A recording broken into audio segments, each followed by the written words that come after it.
سؤال، قل لهم أنا أنت وأولياء أمري. استودعك نفسي وبدني واحدا في الليلة التي شفى الله فيها يدك.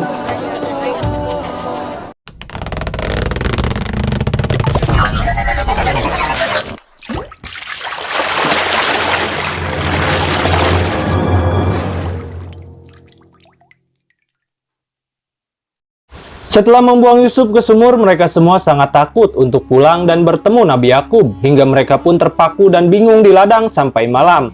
Akhirnya mereka semua memiliki sebuah ide untuk menutupi keburukan mereka dengan melumuri baju Yusuf menggunakan darah kambing dan mengatakan pada Nabi Yakub kalau Yusuf telah dimangsa oleh serigala. Nabi Yakub yang mencemaskan Yusuf sedang menunggu bersama keluarganya kedatangan anak-anaknya dari ladang. Lalu ketika anak-anaknya datang sambil menangis, Nabi Yakub sadar kalau Yusuf tidak ada di antara mereka. Hal itu membuat Nabi Yakub pingsan. Setelah siuman, Nabi Yakub langsung menanyakan pada Yahuda apa yang sebenarnya telah terjadi. Lalu Yahuda dan Samun menjelaskan sambil menangis bahwa Yusuf dimangsa oleh gerombolan serigala saat mereka mengembala kambing. Mereka pun menceritakan kejadian tersebut sambil sandiwara, seakan-akan hal itu sangat mengerikan bagi mereka. Kemudian Yahuda menyerahkan baju Yusuf yang sudah dilumuri darah kambing oleh mereka dengan tujuan agar Nabi Yakub percaya. Hal itu pun dipercayai oleh Nabi Yakub, bahwa benar itu adalah baju yang dipakai oleh Yusuf, dan Nabi Yakub pun semakin bersedih hingga kembali pingsan.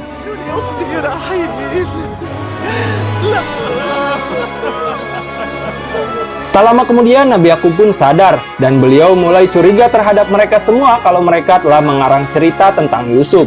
Karena menurutnya para serigala yang memangsa Yusuf itu sangatlah baik hati. Serigala itu memangsa Yusuf tanpa mencabik-cabik pakaiannya. Dan hal itu membuat mereka semua terdiam tanpa kata. Hingga Julpa mengingatkan kembali mimpi Nabi Yakub tentang adanya segerombolan serigala yang memangsa anak seusia Yusuf di mimpinya kala itu. Namun di sana Nabi Yakub tidak percaya kalau Yusuf dimangsa oleh serigala. Karena logikanya bajunya saja masih utuh tanpa robek sedikit pun. Yahuda dan Samun masih tetap saja bersandiwara dengan merasa aneh kenapa baju Yusuf masih utuh dan dia tidak tahu apa yang sebenarnya terjadi. Nabi Yakub memang tidak mengetahui apa yang sebenarnya telah terjadi. Beliau pun mengingatkan pada mereka semua bahwasannya mereka semua sudah dihantui oleh setan dan hawa nafsu mereka sendiri dalam peristiwa ini. أرأيتم أي جريمة اقترفت أيديكم يا بني إسرائيل؟ أبانا لا يصدق هذا من نافل القول فأبونا لا يخدع بهذه السوء. Kemudian setelah Nabi Yakub pergi, mereka pun mulai berdebat karena ayahnya tidak mempercayai perkataan mereka tadi. Dan mereka juga akan tetap berpura-pura sampai Nabi Yakub mempercayai semua perkataan mereka. Di sisi lain, Yusuf yang sedang berada di sumur didatangi oleh malaikat Jibril. Yusuf pun kaget ketika melihat sosok malaikat Jibril. Lantas Yusuf pun menanyakan, "Siapakah dirimu?" Jibril kemudian mengatakan, kalau dirinya adalah utusan Allah yang ditugaskan untuk menemani Yusuf dan membuat hati Yusuf tenang. Lalu Yusuf menceritakan semua kejahatan saudara-saudaranya terhadap dirinya sampai Yusuf dihajar hingga babak belur oleh mereka. Jibril pun berkata, atas izin Allah luka di tubuh Yusuf sudah sembuh. Kemudian Yusuf pun bertanya, bagaimana mengobati luka di hatinya yang telah dizolimi oleh saudara-saudaranya. Namun Yusuf tidak ingin saudara-saudaranya dihukum karena dia sangat menyayangi mereka. Yusuf bingung, kenapa saudara-saudaranya tidak menyukai dirinya, dan apa salah Yusuf sebenarnya terhadap mereka. Di sana Jibril menjelaskan, kelak setelah kejadian ini, keturunan Bani Israel akan melakukan hal serupa terhadap para nabi bahkan sampai membunuhnya. Jibril melanjutkan ucapannya, bahwa semua nabi akan mendapatkan perlakuan buruk dari mereka. Sebelum lanjut, sedikit info dulu nih guys. Kalau Nabi Yakub juga dikenal dengan nama Israel, jadi semua keturunannya akan dikenal dengan sebutan Bani Israel. Hal itulah yang Yusuf takutkan kelak pada saudaranya, dan mereka harus segera bertobat kepada Allah. Lalu Jibril menjawab, maka nanti Yusuflah yang akan memaksa mereka untuk bertobat, namun dalam kurun waktu yang cukup lama. Hingga Yusuf pun nantinya akan berkuasa atas saudaranya, dan Yusuf akan membuat mereka semua merasa menyesal atas perbuatan yang mereka lakukan terhadap Yusuf saat ini. Sebelum pergi, malaikat Jibril berpesan pada Yusuf bahwasannya Yusuf harus terbiasa mengalami banyak kesulitan dalam hidupnya. dan Jibril mengingatkan pada Yusuf bahwa Allah menciptakan dirinya untuk menjadi raja sekaligus nabi nantinya. Keesokan harinya, semua penduduk Kan'an dan keluarga Nabi Yakub mencari Yusuf di sekitar ladang yang sering mereka gunakan untuk menggembalakan kambingnya. Ketika salah satu warga hendak menghampiri sumur Yusuf, Jibril pun datang dan menyuruh Yusuf untuk tidur. Karena ketika itu Allah berkehendak lain, kalau Yusuf belum boleh bangun dan kembali ke ayahnya. Kemudian semua saudaranya datang ke sumur itu, dan di sana Yusuf bangun dan mengatakan kalau sejauh ini dirinya baik-baik saja, namun dirinya merasa lapar ketika itu. Di sana Lapi yang membawa bekal langsung menjatuhkan makanan itu kepada Yusuf.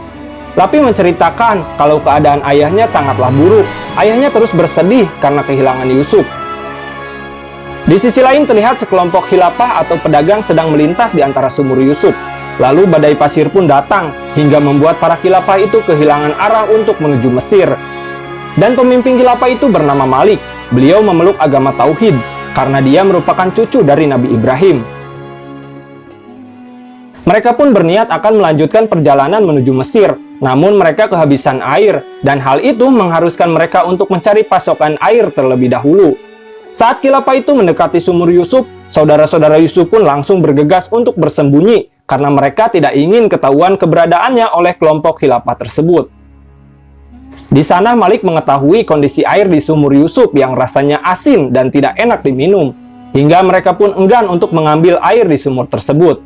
Namun saat itu juga kejadian aneh menimpa pada hewan-hewan yang ditunggangi oleh para khilafah itu. Hewan-hewan khilafah itu berhenti di depan sumur dan seakan-akan tidak mau untuk melanjutkan perjalanan. Kemudian Malik pun memutuskan untuk beristirahat sebentar di sana.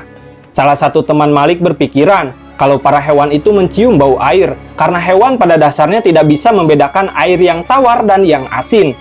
Di saat itu juga ada kakek-kakek dari rombongan khilafah yang kehausan dan sangat membutuhkan air. Lalu teman Malik pun mencoba mengambil air di sumur itu untuk memastikan apakah benar airnya asin atau tawar.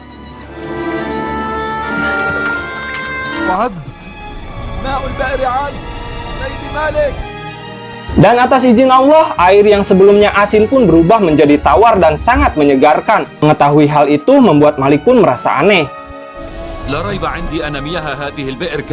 Sementara itu, saudara-saudara Yusuf mulai merasa khawatir bagaimana jika rombongan khilafah itu menemukan Yusuf di sumur tersebut. Kemudian Yahuda memiliki rencana untuk menjual Yusuf sebagai budak kepada rombongan khilafah itu, agar nantinya mereka membawa Yusuf ke tempat yang jauh dan Yusuf tidak bisa bertemu lagi dengan Nabi Yakub. Di dalam sumur, Yusuf berniat untuk menaiki timba khilafah yang sedang mengambil air. Namun Yusuf merasa ragu dan kembali teringat akan kezoliman saudara-saudaranya terhadap dirinya, hingga Yusuf pun mengurungkan niatnya untuk keluar dari sumur itu. Lalu Jibril pun datang dan mengatakan pada Yusuf bahwa para khilafah itu datang diperintahkan untuk menyelamatkan dirinya. Namun Jibril berpesan pada Yusuf kalau Yusuf harus ikut dengan khilafah itu dan tidak boleh kembali kepada ayahnya karena Yusuf akan ditugaskan di suatu tempat untuk menyelamatkan hamba-hamba Allah di tempat tersebut. Tapi Yusuf merasa dirinya tidak tega meninggalkan ayahnya yang sedang dirundung pilu karena berpisah dengan dirinya. Di sana Jibril pun mengatakan bahwa Nabi Yakub harus sabar berpisah dengan Yusuf selama bertahun-tahun, karena itu semua adalah kehendak Allah. Jibril juga memerintahkan pada Yusuf untuk menyembunyikan identitasnya dari rombongan khilafah itu. Kalau khilafah itu bertanya, siapa Yusuf sebenarnya? Yusuf cukup menjawab kalau dirinya adalah anak sumur pungkasnya. Tak lama kemudian Yusuf pun keluar dari sumur itu, dan hal itu membuat para khilafah terkejut melihat anak yang begitu tampan keluar dari sumur tersebut.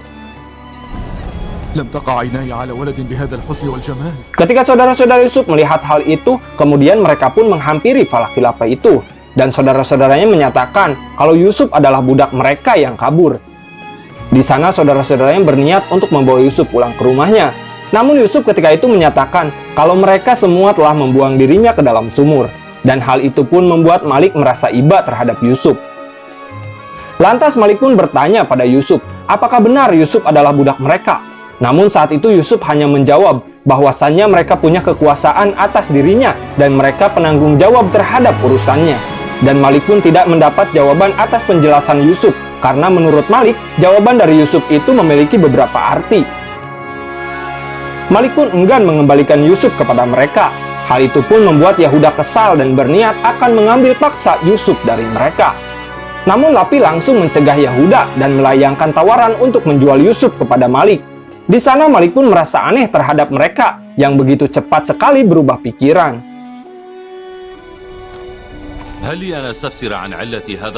Lalu Lapi pun menjelaskan bahwa mereka sudah merasa capek harus mencari kemana Yusuf pergi. Hingga akhirnya saudara-saudara Yusuf pun berunding terlebih dahulu. Kemudian mereka pun membuat kesepakatan untuk menjual Yusuf. Dan mereka juga meminta untuk membawa Yusuf sejauh mungkin agar Yusuf tidak bisa kembali. Di sana Yahuda juga mengancam kepada Yusuf, jika Yusuf kembali lagi ke Kan'an, Yahuda akan membunuhnya. Mereka juga membuat sebuah bukti tertulis atas transaksi tersebut agar nantinya Yusuf bisa dijual kembali oleh Malik.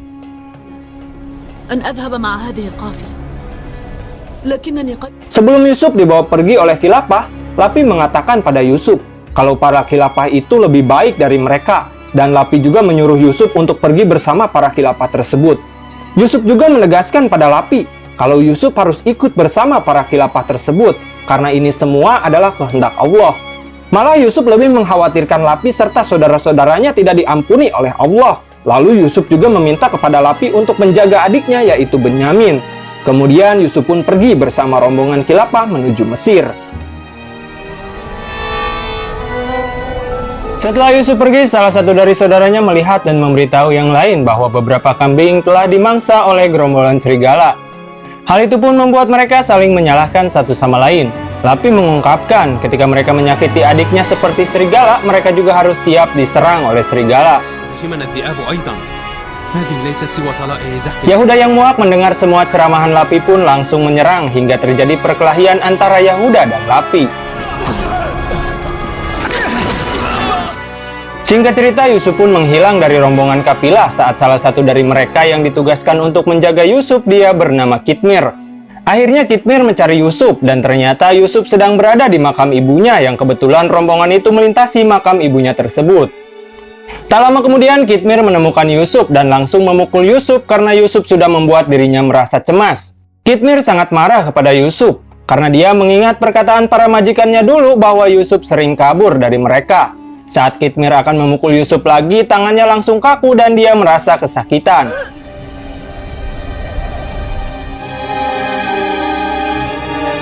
Hal itu pun membuat Malik bertanya-tanya tentang siapa Yusuf sebenarnya. Karena setelah mengetahui tangan Kitmir kaku ketika sudah memukul Yusuf, hal itu membuat Malik merasa aneh. Kemudian Yusuf mengatakan kepada Malik bahwa dia sedang berdoa di makam ibunya. Malik pun dibuat aneh lagi karena kuburan para budak biasanya tak memiliki tanda apapun, apalagi batu nisan. Setelah Yusuf mengetahui kalau Malik itu menyembah Tuhan yang Maha Esa dan Malik juga adalah keturunan dari Nabi Ibrahim, Yusuf hampir saja mengatakan kalau dirinya juga adalah keturunan dari Nabi Ibrahim. Namun di sana Yusuf kembali teringat akan pesan malaikat Jibril. Lantas Yusuf pun mengatakan kalau dirinya adalah putra sumur. Lalu Malik meminta pada Yusuf untuk memaafkan Kitmir yang sudah memukuli Yusuf tadi. Dan Yusuf berkata bahwa dirinya dididik untuk tidak membenci orang lain dan sudah memaafkan teman Malik tersebut. Di tempat lain terlihat saudara-saudara Yusuf sampai di Kan'an. Kemudian Nabi Yakub menanyakan pada mereka, apakah mereka menemukan Yusuf? Saat itu juga Nabi Yakub menyadari kalau Lapi dan Yahuda terluka. Lalu Nabi Yakub pun melontarkan sindiran bahwa belum apa-apa saja serigala yang memangsa Yusuf sudah saling melukai. Singkat cerita terlihat para kafilah yang sedang beristirahat. Dan di sana Malik mengungkapkan banyak hal aneh yang terjadi di sepanjang perjalanannya. Mulai dari badai yang membuat mereka kehilangan arah sampai-sampai mereka menemukan budak yang bisa dijual dengan harga yang mahal. Dan sumur yang airnya seharusnya asin tapi ternyata tawar. Di sisi lain terlihat Yusuf yang sedang memperhatikan Kitmir yang tadi memukulnya sedang memanjatkan doa kepada patung Asitar yang merupakan sesembahannya. Dan dia juga meminta menyembuhkan tangannya pada patung tersebut. Kemudian Yusuf mulai berdoa kepada Allah dan meminta agar tangan Kitmir itu sembuh. Lalu Yusuf mengusap tangan Kitmir itu, seketika tangan Kitmir pun sembuh atas kehendak Allah. Kitmir pun kaget ketika itu dan menanyakan pada Yusuf, apa yang sudah kau lakukan hingga tanganku sembuh? Padahal Malik juga suka memijat tanganku, tapi tidak ada pengaruh sama sekali. Lalu salah satu teman Malik yang sedari tadi memperhatikan Yusuf pun heran dan bertanya apa yang kau lakukan tadi. Apakah kau penyembah bintang? Lalu Yusuf menjawab dan membuat orang itu pun kagum atas jawaban Yusuf. Karena menurutnya, Yusuf itu masih kecil, namun dirinya sudah memilih Tuhan yang lebih hebat dari Tuhan dirinya dan Tuhan-Tuhan yang lain. Dan Qitmir pun langsung meminta maaf kepada Yusuf karena dirinya telah memukul Yusuf. Yusuf pun mengatakan kalau dirinya rela dipukul jika nantinya orang yang memukul Yusuf itu akan mendapat hidayah dari Allah. Ketika teman Malik itu tidur, dirinya melihat Yusuf di dalam mimpinya. Saat Yusuf melintas sebuah ladang yang tandus, seketika ladang itu pun menghijau, dan di atas kepala Yusuf dipayungi oleh awan yang melindunginya dari terik matahari. Dan hal itu pun membuat orang itu bertanya-tanya, siapa sebenarnya Yusuf itu? Keesokan harinya, salah satu sahabat Malik yang melihat tangan Qitmir disembuhkan oleh Yusuf lantas menceritakan kejadian tadi malam kepada Malik. Namun di sana Malik hanya mengira kalau tangan Qitmir sembuh itu karena Yusuf telah memaafkannya. Namun sahabat Malik itu berpikir kalau Yusuf itu bukanlah orang sembarangan, melainkan Yusuf adalah wali dari Tuhan. Tak lama kemudian ada seorang kakek-kakek yang sakit dari rombongan kafilah, hingga Malik pun mengira kalau umur kakek itu tidak akan lama lagi. Di sepanjang perjalanan Yusuf selalu berada di samping kakek itu dan terus mendoakannya. Dan Yusuf pun berkata pada kakek itu bahwa urusan hidup matinya seseorang itulah Allah yang menentukan. Yusuf terus menyemangati kakek itu agar tidak putus asa. Atas kehendak Allah, kakek itu pun sehat kembali hingga bisa bangun dan jalan kembali layaknya saat dia sedang sehat. Lalu salah satu sahabat Malik bertanya pada Yusuf, apakah Yusuf menyembuhkan kakek itu sama seperti dia menyembuhkan tangan Qitmir? Yusuf pun menjawab, kalau yang menyembuhkan kakek itu adalah Allah, dirinya hanya berdoa agar Allah menyembuhkan sang kakek.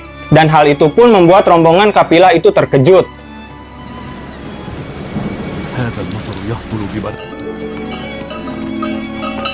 Singkat cerita, di tengah perjalanan, Malik menceritakan tentang negeri Mesir yang maju dan memiliki susunan pemerintahan yang jelas.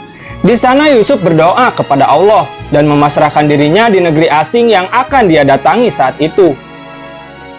Tak lama kemudian mereka pun tiba di perbatasan negeri Mesir yang dijaga oleh tentara Mesir. Yusuf merasa aneh terhadap pakaian yang tentara Mesir kenakan. Lalu Malik menjelaskan kalau penutup kepala yang mereka pakai itu seakan-akan membuat mereka mirip seperti ular. Karena negeri Mesir itu sendiri dikenal sebagai negeri ular. Dan semua penduduk Mesir itu mempercayai kalau negeri mereka dijaga oleh seekor ular yang besar. Ketika sampai, Yusuf pun terkejut ketika melihat hewan ternak yang banyak dan air yang melimpah ruah mengalir di sungai. Dan ternyata semua ternak dan kesuburan Mesir itu dimiliki oleh para dewa dan penguasa Mesir, bukan milik penduduk biasa, karena penduduk Mesir hanyalah sebagai pekerja yang tidak memiliki apa-apa.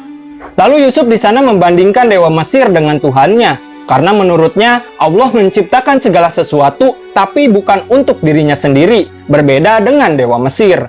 Rombongan itu pun kembali tertawa saat Malik mengatakan kalau dewa-dewa di sana memiliki hewan ternak, keluarga, istri, dan anak-anak.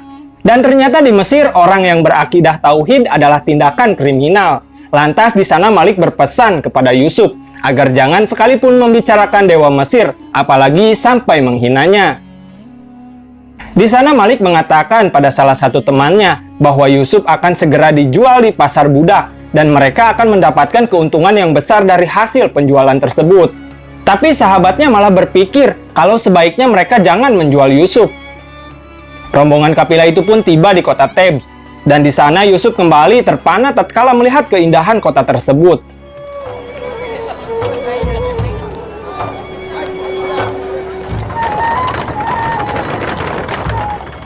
Malamnya, saat rombongan kafilah itu hendak beristirahat, teman Malik kembali menanyakan kepada Yusuf, siapa sebenarnya Yusuf itu? Dia juga menyatakan kalau Tuhan-Tuhannya amat lemah dibandingkan Tuhan Yusuf. Orang itu pun mulai penasaran tentang Tuhan Yusuf dan meminta kepada Yusuf untuk menceritakan tentang Tuhannya. Dan orang itu juga ingin beriman kepada Allah serta akan meninggalkan Tuhan-Tuhan sebelumnya. Di sana Yusuf menjelaskan bahwa sebenarnya dia telah beriman kepada Allah karena dia sudah mengakui keagungan dan kekuatan Allah kepada Yusuf. Dan orang itu juga menganggap lemah Tuhan-Tuhan yang sebelumnya dia sembah. Itulah keimanan sejati, pungkas Yusuf. Lalu orang itu pun kesekian kalinya menanyakan siapa sebenarnya Yusuf itu, karena dia mengira kalau Yusuf lebih mulia dari mereka semua. Namun di sana Yusuf tidak bisa berterus terang karena semua itu adalah kehendak Allah, dan Allah lah yang membawa Yusuf ke Mesir untuk sebuah tujuan. في السوق سوف أمنعه. أن تطيعني على اسم أبيك. قلت لك أنا ابن